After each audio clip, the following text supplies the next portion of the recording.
शहर के व्यस्ततम सीताबर्डी स्थित बर्डी मार्केट का प्रसिद्ध पकौड़े वाला नाश्ता पॉइंट इन दिनों विवादों में घिर गया है। पुरानी किराएदारी विवाद ने अब आपराधिक मामले का रूप ले लिया है। सीताबर्डी पुलिस ने मारपीट, तोड़फोड़ और गुंडागर्दी के आरोपों के चलते पकौड़े वाला के संचालक गौरव गुप्ता सहित करीब आधा दर्जन लोगों के खिलाफ विभिन्न धाराओं के तहत मामला दर्ज किया है। वहीं दूसरी ओर दूसरे पक्ष पर भी मामला दर्ज किया गया है। इस विवाद ने इलाके में लंबे समय से चल रहे किराएदारी और मालिकाना हक के संघर्ष को एक बार फिर सुर्खियों में ला दिया है। जानकारी के अनुसार बर्डी मार्केट में स्थित ये परिसर कई दशक पुराना है।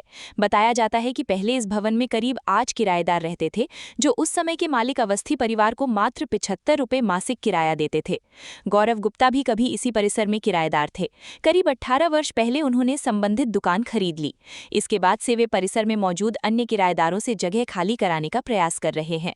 समय के साथ अधिकांश किराएदार वहां से जा चुके हैं और फिलहाल केवल 2 परिवार ही परिसर में रह रहे हैं। किराएदारों का आरोप है कि 2 दिन पहले कुछ असामाजिक तत्व जबरन उनके घरों में घुस आए। आरोपियों ने घर का सामान बोरियों में भरना शुरू कर दिया, परिवार के सदस्यों के साथ अभद्र व्यवहार किया, गाली गलौज की और मकान खाली नहीं करने पर गंभीर परिणाम भुगतने की धमकी दी। पीड़ित परिवारों का कहना है कि ये सब उन्हें डराकर जबरन बेदखल करने की साजिश का हिस्सा है। आम्ही झोपलोच होतो ते 6 वाजता आले ते लोक तर एक मुलगा आला म्हणते काकू तुमची लाईन कापली का म्हणते. मी म्हटलं माहित नाही बेटा, म्हटलं दार खटखटलं उघडलं आम्ही तर पूर्ण बाया माणसं आले आतमध्ये होते आणि मुलं पण होते छोटे छोटे, कमीत कमी ते 18-19 वर्षाचे मुलं होते, जास्त मोठे नव्हते. म्हणे आम्ही म्हणे कॉर्पोरेशन मधून आलो म्हणे. मला बांधले होते तोंडाला, त्यांना काढायला लावले. आम्ही फोटो काढतो म्हटलं तर ते काढायचे नाही ना, मुलांच्या अंगावर बी ढकलढुकल व्हायचे ते. त्यांनी आधी बायाला समोर केलं आणि घरामध्ये घुसा म्हणे द्यायचे सामान भरा म्हणे. असे लोक पाठवले ते. जेव्हा म्हणे तुम्ही घर खाली करा तर मला नोटीस आले, मग यांनीच घेतलं तर यांनीच पाठवलं असेल ना. ते आमच्या आधीच्या घर मालकाचे हे आहे, आमच्यापाशी कागदपत्र आहे, लाईट बिल आहे त्यांचं, म्हणजे आमच्याच नावावर आहे ते लाईट बिल, आणि रशीद आहे त्यांची किरायाची. ते लिहून द्यायचे आम्हाला अशी रशीद छापलेली नाही द्यायची, आम्हाला एका कागदावर लिहून द्यायची. पोलिस आल्याबरोबर त्या बाया पळून गेल्या. त्या बाया नाही राहिल्या, ते मुलं पण नाही राहिले. आणि काही लोकांनी मग ते समोरचं पाडलं, सबलनी मायानी वगैरे. पोलिस म्हणे तुम्ही पोलीस स्टेशनला या म्हणे. मग माझ्या भाऊ, भाचा आणि वहिनी गेल्या, 3 जण. नाही ह्या पण गेल्या, मग ह्यात पण गेल्या नाही, ह्याही गेल्या पोलीस स्टेशनमध्ये. मग तिथे सांगितलं त्यांना, तर मग त्यांनी ते 7 वाजेपर्यंत पोलिस बसवून ठेवले होते. वगैरे बुलडोजर आला आणि ते 2-3 बाया त्या दिवशी बरोबर जास्त नाही आले, कमी आल्या बाया, पण बाया पण आल्या. तरी पण म्हणे तुम्ही जा. पोलिस आले तर पोलिस म्हणे तुम्हाला तर खाली करावंच लागेल, म्हणजे तुम्हाला 2 वाजेपर्यंत तुम्हाला वेळ दिला होता म्हणे, तुम्ही घर खाली करू द्याच लागेल पोलिस म्हणाले.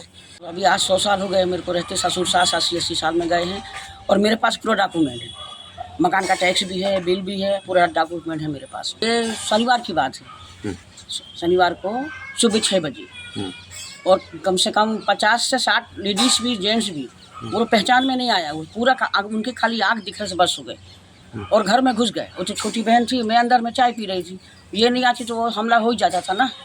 इतना जोरदार हमला किया उसने, शनिवार संडे देखा किया है. और बाद में फिर हम लोग सब चले गए थाने, पुलिस गाड़ी आई तो हम सब चले थाने में. फिर वो अपना बयान लिए. अवस्थी है, पुराना मालिक अवस्थी है, उसका बेटा है. वो कहाँ रहता है? सोने, हाँ सोने गांव में उसका बंगला है, वहाँ रहता है वो. यहाँ तो बहुत सारे थे सर, सब चले गए. सभी को उन्होंने निकाले? हाँ सबको निकाले. अभी 3 है, अभी हम लोग 3 है मुखले, बाकी सब निकल गए इलाहाबाद में. क्या डिमांड है आपका? हमारा है अभी शास्त्र रह रहे हैं, हमारा कहीं घर नहीं कुछ नहीं है. अभी हमारा क्या 8-9 हज़ार पेमेंट है हमारी. एक बच्चा पढ़ने वाले मेरे में, हम कहाँ जाएंगे? हमारा कोई ठिकाना नहीं है. बस हमारा यही है कि हमको भैया हमारा ज़मीन हो जाए तो हम रहेंगे. हमारी ज़मीन हमको ना, बस कोई इतने साल से रह रहे हैं, आपको कुछ नहीं मिल रहा हमको. वो बोल रहे हैं सिर्फ खाली कर दो, कह रहे हैं उन्होंने खरीदा है तो खाली कर दो. फिर भी मैं बोली भैया खरीदा खाली कर तो हमको बताओ ना, कब खरीदे, कब लिए तुमने, हमको तो कुछ भी नहीं मालूम. हमारा जो डॉक्यूमेंट है अवस्थी के नाम से. अब सब तो अभी कुछ भी नहीं है, हमारे के भरोसे तो अभी कुछ भी नहीं. कितना हो भी गया, पहली बार भी हुआ तो उनने दूसरी बार फिर वही करने आए, और रात बाहर मारा पीटी हुई, जेंट्सों को मार दिए, इनके भाई को मारे तो भाई लोग ने. एक पक्षी भी घोंसला नहीं छोड़ता अपना, आप समझ रहे हो ना मेरी बात.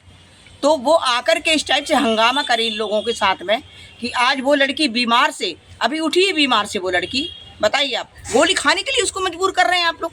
ऐसा होता है कहीं क्या? मैं यहाँ शादी मेरी उधर हुई है, लेकिन मैं जब मेरी बहन की शादी यहाँ हुई, जब से मैं यहाँ आ रही हूँ सर, ये बच्चे जो छोटे छोटे थे सब मैंने पालन पोषण किया, साल साल 2-2 साल रह के। मैं यहाँ सारे बाड़ा वाले लोगों को जानती हूँ, ये सब बाड़ा वाले लोग सब मुझे बहुत सी बोलते, ये जानते हैं। आज से थोड़ी ना है। और दुकान और भी थी पकोड़े वाले के बाजू में, और एक दुकान थी दादा की हमारी, आज से थोड़ी ना रह रहे, 100 साल हो गए इनको रहते। किंवा काही याच्यासाठी जर त्यांनी मदत जर पूर्ण केली असती तर काल जे झालं, शनिवारला झालं तर झालं, पण काल पण झालं ना, मग ते तसं झालं नसतं। मग तिथे पोलीस स्टेशनवर बोलावल्यावर त्यांनी म्हटलं तुम्ही 2 दिवसाचा आम्ही टाइम देतो, आम्ही माझ्या बहिणीने जबरदस्तीने मागितला तर 2 दिवसाचा टाइम देतो, पण तुम्हाला खाली करावं लागेल। पोलीस लोक म्हणाले त्यांची प्रॉपर्टी आहे तर त्यांनी खरेदी केली तर त्यांना तुम्हाला खाली करावं लागेल, आणि आम्ही एवढे वर्ष राहतो तर आमचं काय। वहीं इस पूरे मामले में पकौड़े वाला नाश्ता पॉइंट के संचालक गौरव गुप्ता ने सभी आरोपों को निराधार बताया है। उनका कहना है कि वे केवल अपनी जमीन का वैधानिक कब्जा वापस लेने का प्रयास कर रहे हैं। उन्होंने किसी भी प्रकार की मारपीट, गुंडागर्दी या तोड़फोड़ में शामिल होने से इनकार किया। गौरव गुप्ता का कहना है कि उन्होंने कई बार किराएदारों से आपसी सहमति से मकान खाली करने का अनुरोध किया, लेकिन किराएदार अत्यधिक मुआवजे की मांग कर रहे हैं, जिसे देना उनके लिए संभव नहीं है।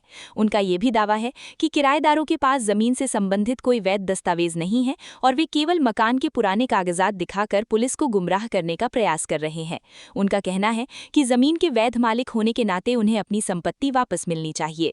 भाड़े के गुंडे नहीं लाए थे और नहीं कुछ लाए थे, हमारा ड्यूटी था, हमारे दोस्त यार सब थे, बाकी भाड़े वाले गुंडे और ये सब हमने कुछ भी नहीं किया।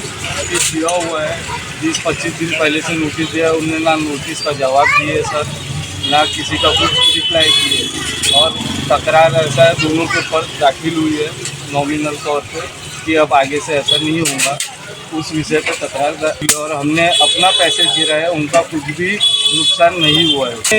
बात कर रहे वो दहशत में, तो वो भी हम लोग को कितने फ़ोन करा रहे हैं, धमकी दिलवा रहे हैं, ऐसे तो बनेंगी नहीं ना बात।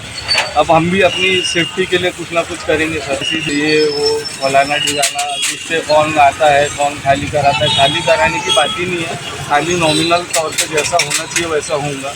हम लोग कोई गुंडे बदमाश तो है नहीं जो खाली कराने की बात करें। ठीक है, आप पैसे देखिए सर, आप वहाँ पे जाके पूरा पैसे देखिए। हमने अपना जो हमारे परिसर का था उतना ही हमने डिमोलिश किए, वो भी पुलिस का फ़ोन आया उसके बाद रोक दी, हमने कोई भी आगे की कार्रवाई नहीं की है, कुछ भी वाद विवाद ना कुछ किए।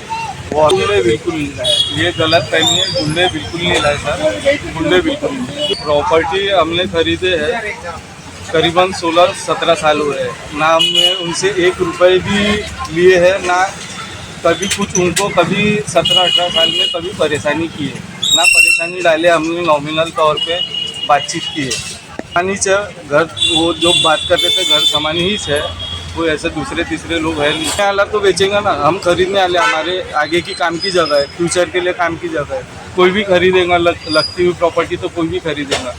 उधर सीताबर्डी पुलिस का कहना है कि घटना की जानकारी मिलने के बाद दोनों पक्षों को थाने बुलाकर समझौते का प्रयास किया गया था। हालांकि बातचीत से कोई समाधान नहीं निकल सका।